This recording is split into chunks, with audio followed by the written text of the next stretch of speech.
Hi hello welcome back to our YouTube channel. మీరు కనుక మన ఛానల్ ఫస్ట్ టైం చూస్తున్నట్లయితే let me introduce my self. This is Soundarya and I'm doing my masters in Germany in computer science. And నేను ఇక్కడికి వచ్చి almost 2 years అయిపోయింది. And ఈ రోజుటి వీడియోలో మనం ముఖ్యంగా యాజ్ అన్ ఇంటర్నేషనల్ స్టూడెంట్గా జర్మన్ వచ్చిన తర్వాత చేయాల్సిన మెయిన్ కొన్ని టాస్క్స్ అయితే ఉన్నాయి. వాటి గురించి ఈరోజు డిస్కస్ చేద్దాము, ఎందుకంటే ఇవి చాలా ఇంపార్టెంట్. అండ్ వచ్చిన ఫస్ట్ 1 or 2 weeksలో మనం కంప్లీట్ చేయాలి. ఎవరు ఉన్నా లేకపోయినా, గైడ్ చేసినా చేయకపోయినా మనంతటా మనం చేయాల్సిన పనులు అనమాట. We can skip any one task. So అందుకోసం అనేసి నేను ఈ వీడియో చేస్తున్నాను. ఇప్పుడు అక్టోబర్ కదా, అంటే వింటర్ సెమిస్టర్ స్టార్ట్ అవుతుంది జర్మన్లో. సో వచ్చే స్టూడెంట్స్కి హెల్ప్ అవుతుంది అనేసి.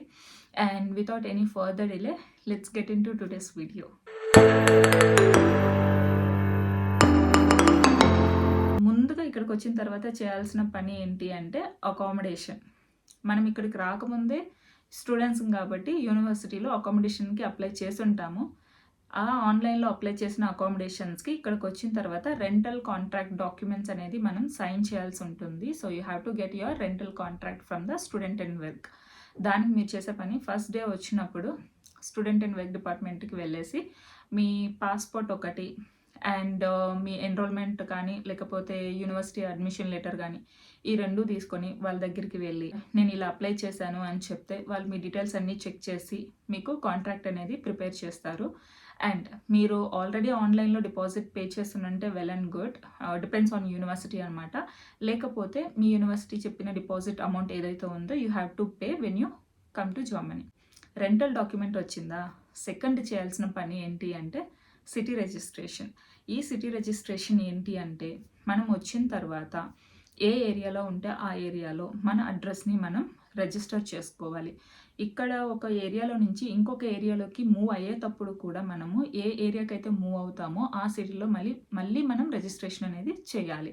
సో మీరు చేయాల్సిన పని ఏంటి అంటే మీ పర్టికులర్ ఏరియాలో అంటే సిటీ మీరు ఎక్కడికైతే అక్కడ, బర్లిన్ అయితే బర్లిన్, మ్యూనిక్ అయితే మ్యూనిక్, ఎల్మినో అయితే ఎల్మినో, సిటీ రిజిస్ట్రేషన్ ఆఫీస్ ఎట్ ఎల్మినో అని గూగుల్లో టైప్ చేస్తే మీకు ఫస్ట్ ఒక లింక్ కనపడుతుంది గూగుల్లో. దాని మీద క్లిక్ చేశారంటే దానికి సంబంధించిన ఇన్ఫర్మేషన్ మొత్తము ఆ వెబ్సైట్లో ఉంటుంది. ఆన్లైన్ బుకింగ్ అనేది ఉంటే అక్కడ క్లియర్గా చూపిస్తారు. You have to make an appointment in online. అది అపాయింట్మెంట్ తీసుకొని, ఎందుకంటే ఇక్కడ అన్నీ కూడా అపాయింట్మెంట్లోనే నడుస్తుంది కాబట్టి అపాయింట్మెంట్ తీసుకొని మీరు రెసిడెన్స్ రిజిస్ట్రేషన్ ఆఫీస్కి అయితే వెళ్ళి మీ హౌస్ని మీరు అక్కడ రిజిస్టర్ చేయాల్సి వస్తుంది. అండ్ మీరు తీసుకొని వెళ్ళాల్సిన డాక్యుమెంట్స్ ఏమేంటి అంటే మీ పాస్పోర్ట్ ఒకటి, ఈ తీసుకున్న ఫస్ట్ రెంటల్ డాక్యుమెంట్స్, ఈ రెండు అనేది మ్యాండేటరీ. మీరు మళ్ళీ దీనికి జిరాక్స్లు తీసుకోవాల్సిన అవసరం లేదు. Take originals with you. వాళ్ళు అవి చెక్ చేసి మీకు మీ ఒరిజినల్స్ మొత్తం మళ్ళీ బ్యాక్ ఇచ్చేస్తారు. అక్కడ ఏం ప్రాబ్లం ఉండదు. మేక్ ష్యూర్ ఆన్లైన్ అయితే ఖచ్చితంగా అపాయింట్మెంట్ తీసుకోండి. కొన్ని ప్లేసుల్లో డైరెక్ట్ ఉంటుంది, లైక్ మా ఏరియాలో మాకు డైరెక్ట్ ఉంది. మేము అక్కడికి వెళ్తే మాకు టోకన్ బేస్ మీద మాకు అపాయింట్మెంట్ దొరుకుతుంది. మేము డాక్యుమెంట్ సబ్మిట్ చేస్తే మాకు సిటీ రిజిస్ట్రేషన్ అనేది అయిపోతుంది. సిటీ రిజిస్ట్రేషన్ అయిపోయిన తర్వాత మనకి దీని నుంచి ఏమొస్తుందంటే మెయిన్గా ట్యాక్స్ నెంబర్ అనేది వస్తుంది. ఈ ట్యాక్స్ ఐడి మీరు పార్ట్ టైం జాబ్స్ చేయాలంటే ఇంపార్టెంట్. అండ్ ఈ సిటీ రిజిస్ట్రేషన్ ఉంటేనే మీరు మీ బ్యాంక్ అకౌంట్ ఓపెన్ చేయగలరు. సో అందుకే ఇది మ్యాండేటరీ, ఇది ఖచ్చితంగా చేయండి. Third one is bank account open చేయాలి. సో బ్యాంక్ అకౌంట్ ఎలా ఓపెన్ చేస్తాము అంటే ఇక్కడ మనకి డాయిచ్ బ్యాంక్ ఉంది, కామర్స్ బ్యాంక్ ఉంది, స్పార్కాసే ఉంది. ఇవన్నీ ఇక్కడ లోకల్ బ్యాంక్స్. ఈవెన్ హెచ్విబి ఉంది, పోస్ట్ బ్యాంక్ ఉంది. పోస్ట్ బ్యాంక్ వచ్చేసి మళ్ళీ డాయిచ్ బ్యాంకే ఓన్ చేసుకొని ఉంది. ఇవి మీ డిపెండ్స్ ఆన్ ద రిక్వైర్మెంట్ అనమాట. మీరుండే ఏరియాలో ఈ పర్టికులర్ బ్యాంక్కి ఎక్కువ ఏటీఎమ్స్ ఉన్నాయా, మీరు ఎక్కువ ఏటీఎం సర్వీస్ యూస్ చేస్తారా, అండ్ మీరు తీసుకునే ఇక్కడ ఏమన్నా డెబిట్ కార్డు, క్రెడిట్ కార్డులు, మంత్లీ ఫీ ఏమన్నా ఉందా, అక్కడ వాళ్ళు ఏం ఆఫర్ చేస్తున్నారు, ఇవన్నీ చెక్ చేసుకొని మీకు ఏది సూట్ అవుతుందో ఆ బ్యాంక్ అయితే ప్రిఫర్ చేయండి. నేనైతే డాయిచ్ బ్యాంక్ తీసుకున్నాను. డాయిచ్ బ్యాంక్కి నేను సబ్మిట్ చేసిన డాక్యుమెంట్స్ ఏంటి అంటే మనకి పర్టికులర్ వెబ్సైట్ ఏ బ్యాంక్ అయితే ఉందో ఆ బ్యాంక్ ఓపెన్ చేస్తే మనకి ఆన్లైన్లో ఫామ్ అయితే ఉంటుంది టు క్రియేట్ అన్ అకౌంట్. ఆ ఫామ్ని ఫిల్ చేసేసి దాన్ని ప్రింట్అవుట్ తీసుకోవాలి. సో ఈ ఫిల్డ్ ఒక application form plus your passport, second your city registration document అంటే అడ్రస్ ప్రూఫ్, ఎన్రోల్మెంట్ సర్టిఫికేట్. ఎందుకు అంటే మీరు స్టూడెంట్ కాబట్టి ఏమైనా డిస్కౌంట్స్ ఉంటే ఈ ఎన్రోల్మెంట్ సర్టిఫికేట్ మీకు హెల్ప్ అవుతుంది. And you have to provide them your tax ID. ఇది మ్యాండేటరీ అనమాట. సో ఇవన్నీ తీసుకొని వెళ్ళి మీ పర్టికులర్ బ్రాంచ్ని అప్రోచ్ అయితే మీకు బ్యాంక్ అకౌంట్ అనేది ఓపెన్ అవుతూ ఉంటుంది. It takes time like 1 week or 2 weeks, depends on city and depends on bank account అయితే ఓపెన్ అయ్యి యాక్టివేట్ అయిన తర్వాత మీకు వాళ్ళు పోస్ట్ పంపిస్తారు. So please make sure to check your post box. చాలా రెగ్యులర్గా చెక్ చేస్తూ ఉండాలి. స్పెషల్లీ ఇనిషియల్ డేస్లో చాలా చెక్ చేయాలి మీరు. ఎందుకంటే ప్రతి ఒక్కటి కూడా మీకు పోస్ట్లోనే వస్తూ ఉంటుంది. ఎవరు ఆన్లైన్లో లైక్ ఈమెయిల్స్ పంపరు, కాల్ చేయరు, ఏముండదు. వాళ్ళకి మీకు కమ్యూనికేషన్ వచ్చేసి ఒక పోస్ట్ మాత్రమే ఉంటుంది. So you have to check your post box for sure. ఇది యాక్టివేట్ అయిన తర్వాత మీకు ఐబ్యాన్ డీటెయిల్స్ అని వస్తుంది. So this IBAN number is mandatory. మీకు బ్లాక్డ్ అకౌంట్కి ఇవ్వాలి, హెల్త్ ఇన్సూరెన్స్కి ఇవ్వాలి, తర్వాత మీరు ఇక్కడ స్టూడెంట్ అండ్ వర్క్ వాళ్ళకి కూడా ఇవ్వాలి. ఎందుకంటే మీరు మంత్లీ మీ బిల్స్ ఏమైతే ఉందో వాళ్ళు ఆ అకౌంట్ నుంచి డిడక్ట్ చేసుకుంటారు కాబట్టి ఇది మ్యాండేటరీ. సో దానికోసం అనేసి మనకి బ్యాంక్ అకౌంట్ మనం త్వరగా ఓపెన్ చేయాలి. సో మీకు ఇలా బ్యాంక్ అకౌంట్ ఓపెన్ చేసేకి లేట్ అవుతుంది, మీకు బ్లాక్డ్ అకౌంట్లో నుంచి మనీ తొందరగా రావాలి అనుకుంటే there is an option called wise అనేది గ్లోబల్ బ్యాంకు, ఆన్లైన్ బ్యాంక్ కాబట్టి దీనికి జర్మన్ అడ్రస్ ప్రూఫ్ అయితే అవసరం లేదు. ఇది కొంచెం మీరు టెంపరీగా యూస్ చేసుకోవచ్చు. But I still recommend you to open any bank that I mentioned earlier. వైస్ కాకుండా మనకి ఆన్లైన్లో N26 ఒకటి ఉంది, నెక్స్ట్ వచ్చేసి C24 కూడా ఉంది. ఈ రెండింటికి కూడా అడ్రస్ ప్రూఫ్ అయితే కావాలి. అవి లేకుండా మీరు ఇవి ఓపెన్ చేసేకే అవ్వదు. If you want you could open later also. So ఇది బ్యాంక్కి సంబంధించిన ఇన్ఫర్మేషన్. బ్యాంక్ అకౌంట్ ఓపెన్ అయింది, యాక్టివేట్ అయిపోయింది, మీకు మీ ఐబ్యాన్ డీటెయిల్స్ వచ్చాయి. తర్వాత ఏం చేయాలి అంటే బ్లాక్డ్ అకౌంట్ ఉంటుంది కదా, మనం కొరాకెల్, ఎక్స్పాత్రియో, ఫిన్తిబా వీటి నుంచి తీసుకుంటాము. సో వాళ్ళకి మనము ఈ ఐబ్యాన్ డీటెయిల్స్ అనేది ఇవ్వాలి, లింక్ చేసుకోవాలి. ఎందుకంటే మనకి ప్రతి మంత్ మనకి బ్లాక్డ్ అకౌంట్లో నుంచి అమౌంట్ డిడక్ట్ అయ్యి మన లోకల్ అకౌంట్ ఏదైతే మనం క్రియేట్ చేసుకున్నామో దాంట్లోకి మనీ అనేది క్రెడిట్ అవుతూ ఉంటుంది. కాబట్టి మనం ఐబ్యాన్ అనేది లింక్ చేయాల్సి వస్తుంది. బ్లాక్డ్ అకౌంట్ తర్వాత మీరు హెల్త్ ఇన్సూరెన్స్ కూడా అప్డేట్ చేయాలి. ఎందుకంటే వాళ్ళు మీ మంత్లీ బిల్ ఏదైతే ఉందో దాన్ని వాళ్ళు డిడక్ట్ చేసుకుంటారు.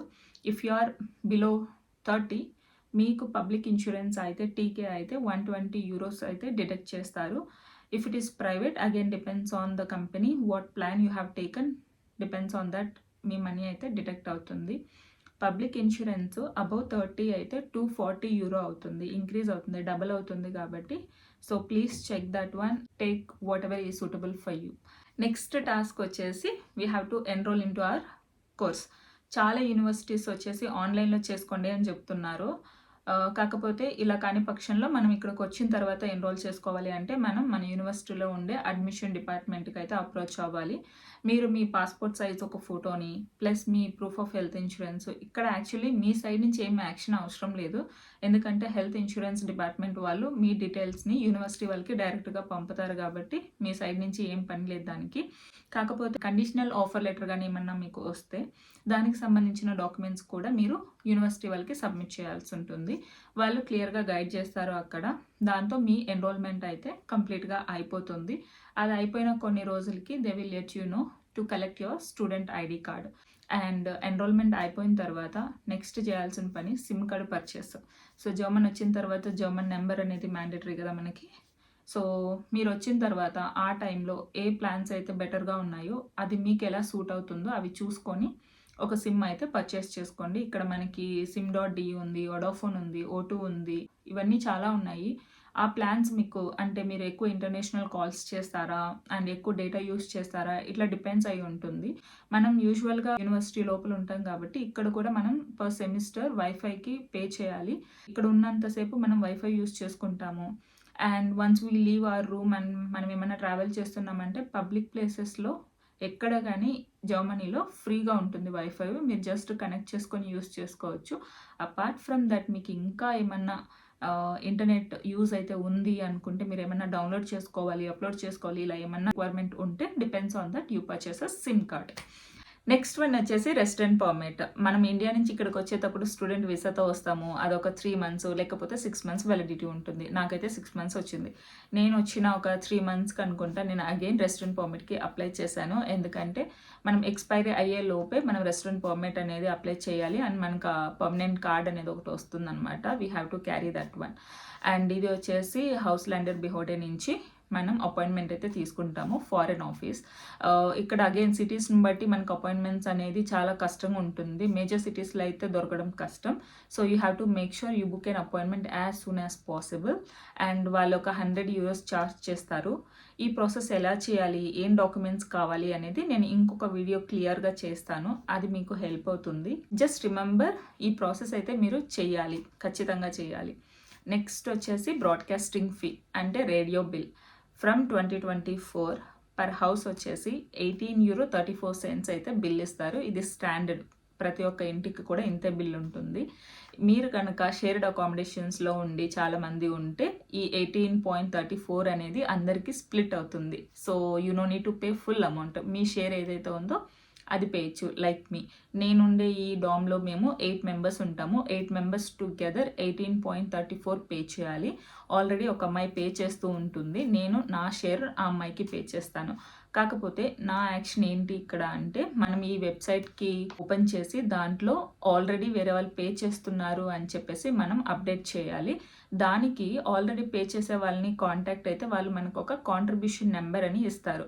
ఆ నెంబర్ని మనం అక్కడ అప్డేట్ చేయాలి along with your details. Like మీ పేరు, మీ అడ్రస్ అన్నీ ఇస్తే మీకు ఎలాంటి ఫైన్ ఆర్ లెటర్ వాళ్ళ వెబ్సైట్ నుంచి మీకు రాదు. లాస్ట్ వన్ వచ్చేసి సబ్జెక్ట్స్ రిజిస్ట్రేషన్. సో ఫస్ట్ సెమిస్టర్లో నేను చేసిన మిస్టేక్ ఏంటి అంటే, కన్ఫ్యూజన్ ఉన్నింది నాకు. ఎలాంటి సబ్జెక్ట్స్ తీసుకోవాలని తెలియక నేను ఏదో ఒక సబ్జెక్ట్స్ తీసుకున్నా. అది కొంచెం tough ఉన్నిందనమాట.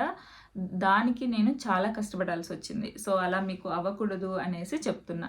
And starting of the సెమిస్టర్లో కొన్ని రోజులు మాత్రమే యూనివర్సిటీ వాళ్ళు ఈ సబ్జెక్ట్స్కి రిజిస్ట్రేషన్ చేసుకోవచ్చు అనేసి మనకి ఈమెయిల్ పంపుతారు. బేస్డ్ ఆన్ దట్ మీరు ఆ పర్టికులర్ సబ్జెక్ట్స్ని రిజిస్ట్రేషన్ చేసుకోవాలి ఖచ్చితంగా. అండ్ మెయిన్లీ లాంగ్వేజ్ ఉంటే వాటికి త్వరగా చేసుకోండి. ఎందుకంటే లిమిటెడ్ సీట్స్ ఉంటాయి. లిమిటెడ్ సీట్స్ ఉన్నప్పుడు మీరు ముందుగా చేసుకోకపోతే, ఎవరైతే ముందు చేసుకున్నారో వాళ్ళకి మాత్రమే సీట్స్ అలొకేషన్ ఉంటుంది. అండ్ వాళ్ళు మాత్రమే క్లాసెస్ అటెండ్ అయ్యేకి పాసిబిలిటీ ఉంటుంది. అండ్ మీకు ఉండదు. కాబట్టి you will miss the classes and again you have to wait for the next semester. అది మరి నెక్స్ట్ సెమిస్టర్లో లేకుండా ఆ నెక్స్ట్ సెమిస్టర్లో ఉంటే again you have to wait for 1 more year. కాబట్టి అలా డిలే అవ్వకూడదు అంటే you have to register for the particular subjects in a given time and choose the subjects very wisely.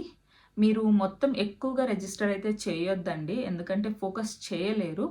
So make a balance. కొన్ని mandatory, కొన్ని optional తీసుకోండి. మీకు easy ఉన్నవి కూడా కొన్ని తీసుకోండి, కొంచెం టఫ్ ఉన్నవి కాంబినేషన్ తీసుకోండి. అప్పుడు ఈజీ అవుతుంది. You could focus on all. ఇవన్నమాట మనం జర్మన్ వచ్చిన తర్వాత ముఖ్యంగా చేయాల్సిన పనులు. ఐ హోప్ ఇది మీకు క్లియర్ ఉంది అని అనుకుంటున్నా. ఇన్ కేస్ ఇంకా ఏమన్నా క్వైరీస్ ఉన్నాయి, మీకు హెల్ప్ కావాలి, గైడెన్స్ కావాలి అంటే you could mention your question in the comment section below. లేదు అనుకున్నా you could ping me in my Instagram account. నేను ఆ లింక్ కింద డిస్క్రిప్షన్లో ఇస్తాను. అండ్ ఎవరైనా మీకు తెలిసిన వాళ్ళు వస్తుంటే please do share this video with them. వాళ్ళకి చాలా హెల్ప్ అవుతుంది. And I hope you like this video. If you like it, please do like and subscribe to my channel. అది చాలా అంటే చాలా హెల్ప్ అవుతుంది నాకు to reach many students. And I'll see you in the next video. Until then, take care of yourself and bye bye.